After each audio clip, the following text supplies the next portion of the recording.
Welcome back viewers.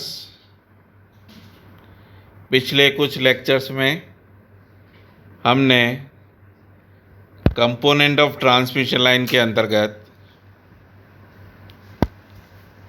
Line support, insulators और conductors के बारे में अध्ययन किया था।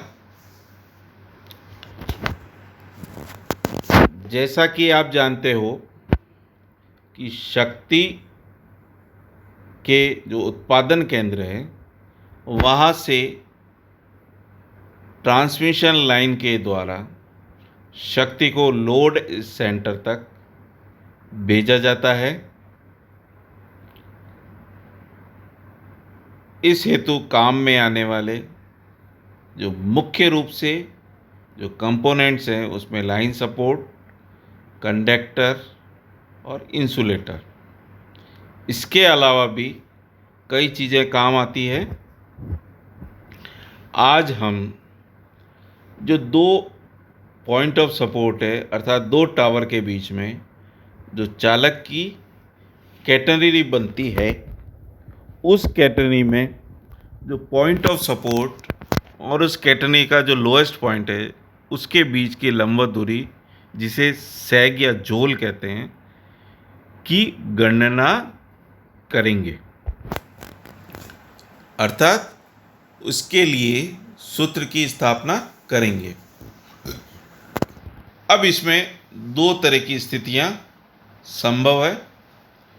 पहली स्थिति जब पॉइंट ऑफ सपोर्ट ए और बी समान तल में हैं,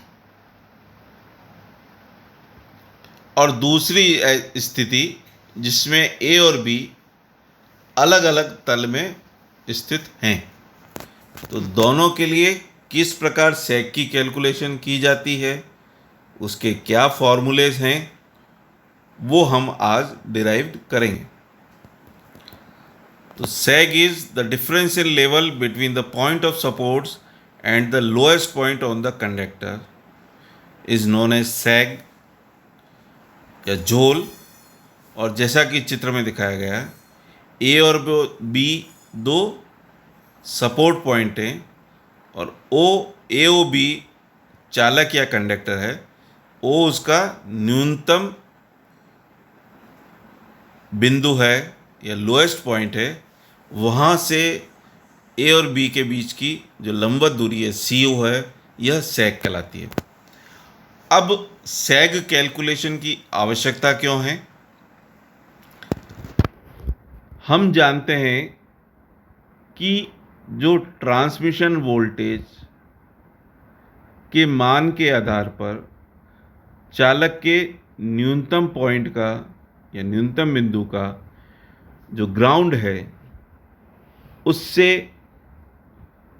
दूरी पहले से प्रिस्क्राइब्ड है, अर्थात वह न्यूनतम दूरी हर स्थिति में रहनी चाहिए। यदि ऐसा नहीं होता है तो लाइन और ग्राउंड के बीच की एयर आयोनाइज होकर कंडक्ट कर लेती है और लाइन में फॉल्ट आ जाता है। अब ऐसी स्थिति में हमें उस दूरी को मेंटेन करने के लिए हमें टावर की हाइट क्या चाहिए, उसकी गणना सैग के बिना किया जाना संभव नहीं है। तो आवश्यकता क्यों है सैग की? For deciding the height of the support structure to maintain the safe clearance of conductor from the ground.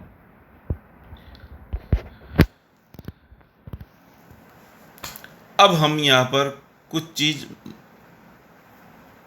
Derivation से पहले मानेंगे, जिसमें सबसे पहला है कि जो सैग है वो उसकी स्पान लेंथ से बहुत छोटा है। अर्थात जो दूरी ए और बी पॉइंट की है वो बहुत ज़्यादा है एज कंपेयर टू सैग, जिसे हमने पहले चित्र में सी ओ के रूप में देखा है। दूसरा, जो सैग स्पान कर्व है वो एक पैराबोला है। तीसरा, चालक के प्रत्येक बिंदु पर जो टेंशन है या तनाव है वो हमेशा उस बिंदु पर टेंजेंट के अलोंग है।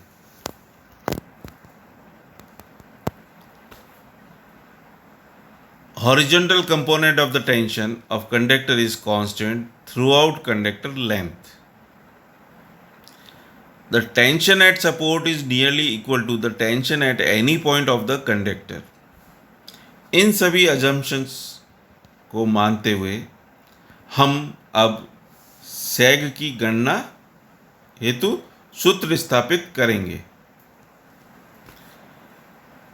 यहाँ पर हमने सपोर्ट को सेम लेवल पे माना है, जैसा कि चित्र में दिखाया गया है। ए और बी दो सपोर्ट पॉइंट हैं और ए ओ बी चालक की कैटेनरी है, ओ उसका न्यूनतम पॉइंट है।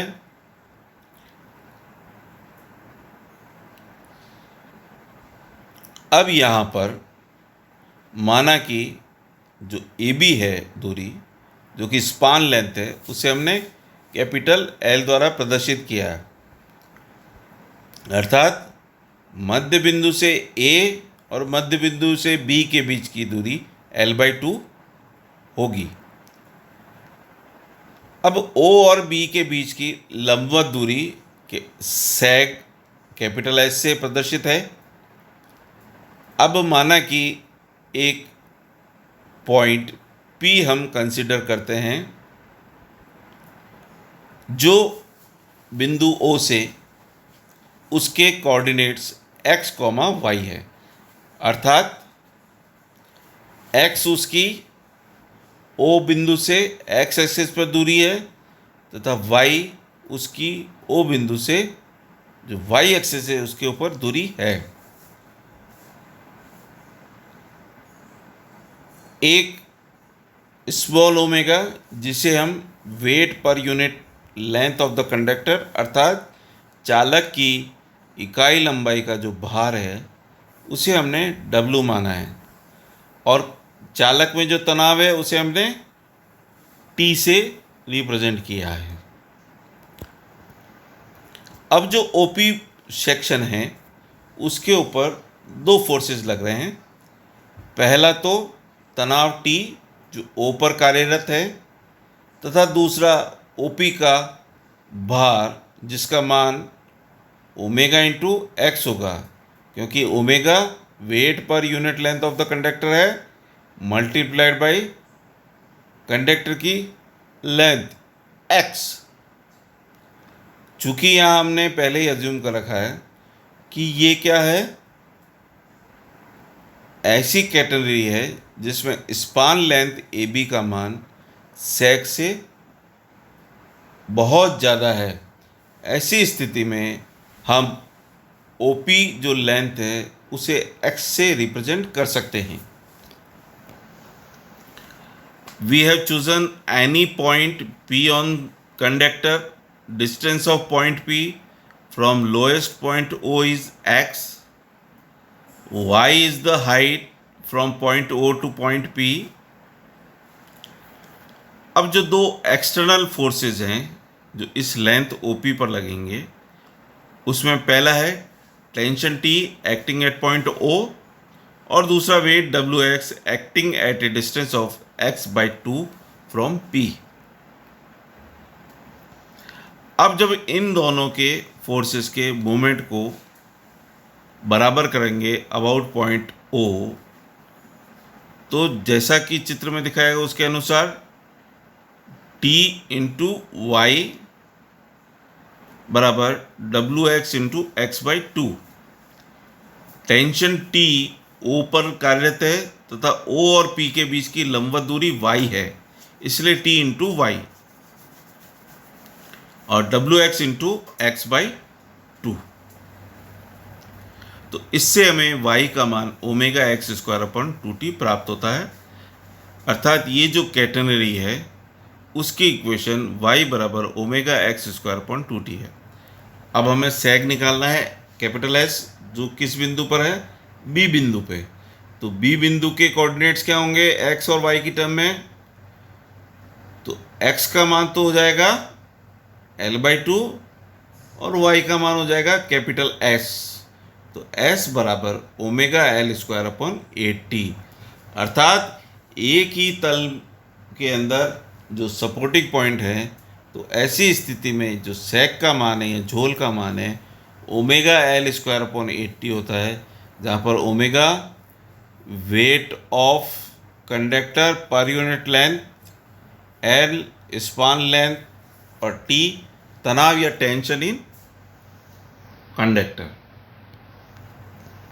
अब हम दूसरी स्थिति की कल्पना करते हैं जिसमें जो सपोर्टिंग पॉइंट्स है ए और बी वो अलग अलग तल में उपस्थित हैं और इन दोनों तल के बीच की लंबवत दूरी स्मॉल h से प्रदर्शित है। अब माना कि इस कैटेनरी का जो O है वो लोएस्ट पॉइंट है। अब इसे प्रॉब्लम को हल करने के लिए हम इसे इस प्रकार मान सकते हैं कि AO जो है ये अलग कैटेनरी है और B और O जो है वो अलग कैटेनरी, अर्थात जो सपोर्ट अनइक्वल लेवल्स पे हैं उन्हें हम दो ऐसी कैटेगरी में डिवाइड कर देते हैं जो समान तल पे है। तो ऐसी स्थिति में हम जो A से O के बीच की लंबवत दूरी S1 तथा B से O की लंबवत दूरी S2 मानते हैं। तो जो पॉइंट ऑफ सपोर्ट A से जो दूरी है O की x1 तथा O से B की जो दूरी है x एक्सिस पे उसे x2 मानते हैं। तो यहाँ पर x1 + x2 का मान क्या होगा, L के बराबर। अब जैसा कि चित्र में प्रदर्शित है, S1 में यदि h जोड़ दिया जाए तो S2 प्राप्त होगा, या दूसरे वे में कह सकते हो आप कि S2 - S1 जो h है। तो suppose AOB is the conductor that has point O as the lowest point, L is the span of the conductor, H is the difference in height level between two supports. अब x1 is the distance of support at the lower point, level point A from O. x2 is the distance of support at the upper level point B from O. T is the tension of the conductor. Omega is the weight per unit length of the conductor. Now, जब हम इसे दो अलग अलग category जो जिनके support समान level पर हैं मानकर यदि हम गणना करते हैं तो हमें S1 बराबर होगा ω(x1)² 2t, साथ ही S2 बराबर ω(x2)² 2t। अब यहाँ x1 + x2 का मान L है, S2 - S1 h के बराबर है, साथ ही S2 - S1 ω/2t x2² - x1² है। तो जब हम इसको इक्वेट करेंगे तो h बराबर ω/2t इंटू x2² - x1²। अब यहाँ पे 2t को दूसरी ओर ले जाने पर 2t h बराबर W इंटू x2² - x1²। अब a² - b² को हम a + b into a - b लिख सकते हैं, इसलिए हम 2th बराबर W into x2 + x1 into x2 - x1 या 2th बराबर ओमेगा इंटू, अब x1 + x2 का मान स्पान लेंथ L के बराबर है, तो L इंटू x2 - x1 या x2 - x1 बराबर 2th अपॉन ओमेगा L। तो x1 + x2 बराबर L है। जब हम इन दोनों को हल करेंगे तो हमें x2 बराबर L/2 - TH/ω L तथा x1 बराबर L/2 plus TH upon omega L प्राप्त होगा। अब x1 और x2 की इन मान को काम में लेकर हम S1 और S2 का मान ज्ञात कर सकते हैं। S1 बराबर omega x1 square upon 2t और S2 बराबर omega x2 square upon 2t। अब हम आइस लोडिंग और वायु के कारण या हवा चलती है उसके कारण सैग पर क्या प्रभाव पड़ता है इसके बारे में अध्ययन करेंगे तथा इसके जो प्रभाव है उसको हम सूत्र में के रूप में डिराइव करेंगे। तो माना कि जो स्मॉल d है वो कंडक्टर का डायमीटर है और उसके ऊपर t थिकनेस की आइस जम गई है। तो ऐसी स्थिति में जो चालक का भार, इफेक्टिव भार है, वो बढ़ जाएगा। तो let us assume omega is equal to weight of conductor per unit length, चालक का प्रति इकाई लंबाई का भार, WI weight of ice per unit length, अर्थात जो 1 मीटर या 1 मीटर की लेंथ है उसके अंदर आइस का कुल कितना भार है। अब भार क्या होता है, डेंसिटी टू वॉल्यूम, तो density of ice into volume of ice पर मीटर लेंथ, या density into of ice into, अब वॉल्यूम के लिए हम क्या करेंगे, area of cross section into length. तो एरिया ऑफ क्रॉस सेक्शन क्या है, सर्कुलर। अब हमें आइस का एरिया निकालना है तो उसके लिए हम क्या करेंगे, आइस प्लस कंडक्टर का टोटल एरिया निकाल करके क्रॉस सेक्शन एरिया, उसमें से कंडक्टर का क्रॉस सेक्शन एरिया माइनस कर देंगे। तो सूत्र होता है π/4 इंटू डी स्क्वायर। तो π/4 दोनों का सम्मिलित करेंगे तो d प्लस 2t का स्क्वायर माइनस, और केवल कंडक्टर के लिए d स्क्वायर बराबर इंटू डिस्टेंस कितनी है, लेंथ कितनी है, 1 मीटर। अब 1 मीटर में कितने होते हैं, 100 सेंटीमीटर। यहाँ d और ये ध्यान रखना है कि d और t दोनों सेंटीमीटर में है। तो density of ice into πt d plus T into 100। तो हम डेंसिटी ऑफ आइस कितनी होती है, 0.912 ग्राम पर सेंटीमीटर क्यूब या 0.000912 किलोग्राम पर सेंटीमीटर क्यूब। इसको जब हम रखेंगे तो हमें ओमेगा आई प्राप्त होगा 0.287 t into D plus T के जी, अर्थात जो यूनिट लेंथ ऑफ कंडक्टर है उसके ऊपर यदि टी थिकनेस की आइस जमी हुई है तो उसका वजन होगा 0.287 t into D plus T के जी।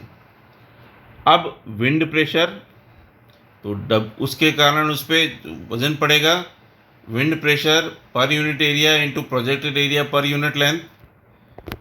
तो विंड प्रेशर हमने P माना है kg पर मीटर स्क्वायर या किलोग्राम पर स्क्वायर मीटर इंटू, अब जो प्रोजेक्टेड एरिया होगा वो होगा डायमीटर और TT थिकनेस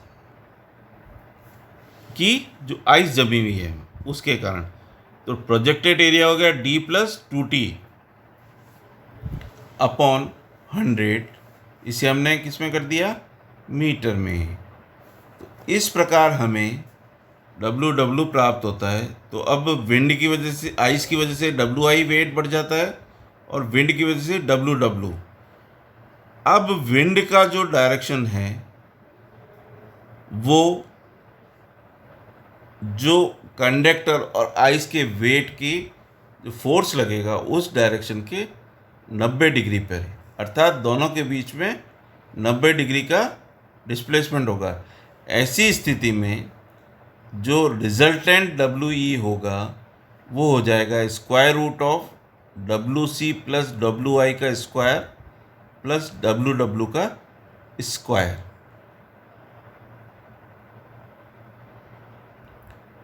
तो जब भी हम विंड और आइस लोडिंग के साथ सैग की कैलकुलेशन करेंगे उस स्थिति में W की जगह WE काम में लिया जाएगा।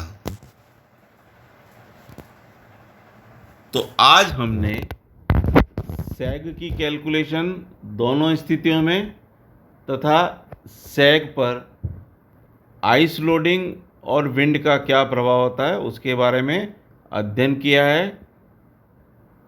अगले लेक्चर में हम इसके ऊपर न्यूमेरिकल्स सॉल्व करेंगे।